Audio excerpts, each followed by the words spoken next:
250 টাকায় কেমন night sweet আসে সেটা দেখার জন্যই মিশো থেকে দুটো নাইট স্যুট অর্ডার করেছিলাম। আর ওরা এত কিপটে, দুটোকেই দিয়েছে একটার মধ্যেই প্যাক করে। ও একটা তো ভালো লাগছে, আর এই দিকেরটা আমি বুঝতেই পেরেছি ঠিকঠাক আসেনি। মনটা অল্প ভাঙলো, তবে আমি প্রস্তুত ছিলাম, জানি ভালো আসবে না, তাও দেখা যাক কেমন আসে। চলো ঝটপট করে আগে প্যাকেটটা কাটি। আমি যতদূর জানতাম নাইট স্যুট ওই 400-500 টাকা থেকে স্টার্টিং হয়। তো দেখা যাক এটা কেমন এসেছে। এই হচ্ছে দুটো, কালারগুলো বেশ ভালোই এসেছে যা দেখেছি তাই। তো কিন্তু 250 টাকায় একদম না। যে আমার বাঁ হাতে পিঙ্ক কালারেরটা দেখতে পাচ্ছ, এটার দাম নিয়েছে 265 টাকা। আর এটা আমি কম্বোয় অর্ডার করিনি, আলাদা আলাদা অর্ডার করেছিলাম, কিন্তু জানি না কেন একটা প্যাকেটেই ওরা পাঠিয়েছে। এই কালোটার দাম ছিল 271 টাকা। তোমরা চাইলে আমার কাছে লিঙ্কটা নিতে পারো। মানে 250ও নয়, 250 থেকে একটু বেশি। চলো পিঙ্ক কালারটা প্রথমে দেখি যে কেমন এসেছে। এই ছিল প্যান্টটা। বেবি পিঙ্কের ওপর কালারটা ছিল। কোয়ালিটিটা আমার ভালো লাগেনি, কারণ প্যান্টগুলো একদমই ভালো ফিটিং নয়।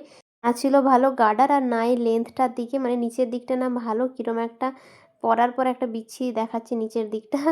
আর এটা কিন্তু একদমই রেয়ন কাপড় নয়, কটন তো একদমই নয়। ওই কাপড়গুলোর নাম আমি ঠিক জানি না, তবে তোমাদেরকে বুঝিয়ে দিতে পারি। আর এই যাচ্ছে শার্টটা। শার্টটা কিন্তু আমার খুব ভালো ফিটিং হয়েছিল। এই শার্টটা ভীষণ ভালো ফিটিং হয়েছে, কিন্তু গরমে আমি একদম পরতে পারবো না, সেই কারণেই নিইনি।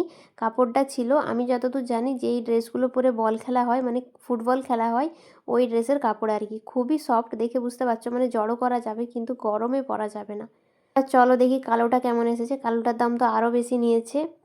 এটা তো আমি বেশ কয়েকদিন ধরে আমার ফিডে দেখতে পাচ্ছিলাম, আর কয়েকজনকে আমি পড়তেও দেখেছি, ক্রিয়েটারকে দেখলাম ভালোই লাগছে, তাই ভাবলাম আমিও অর্ডার করি।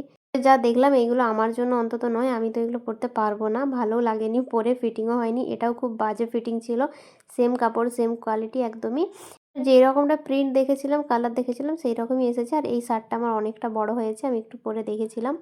আমি তো এগুলো রিটার্ন করে দেবো, তারপর ভাবছি ফ্লিপকার্ট থেকে কটনের দুটো অর্ডার করব। নর্মালি যে দামে বিক্রি হয় 400-450 পার পিস, ওইগুলোই নেব, নয়তো পরা সম্ভব না আমার দ্বারা। এইগুলোতে নিচের দিকটা ফিটিংও খুব বাজে হচ্ছে প্যান্টগুলো। আমার মতো যারা গরমে কটন বা রেয়ন ছাড়া কিছু পরতে পারো না, তাদের জন্য বলি এইগুলো তো একদম নিও না, কোনো মতেই পরতে পারবে না। তবে যারা গরমে সব কিছু মানে পরতে পারো, সব রকমের কাপড়, তাদের জন্য ঠিক আছে, দামটা অনেকটাই কম। চলো তাহলে আজকের ব্লগ ছিল এটাই, দেখা হচ্ছে পরের ব্লগে, টাটা।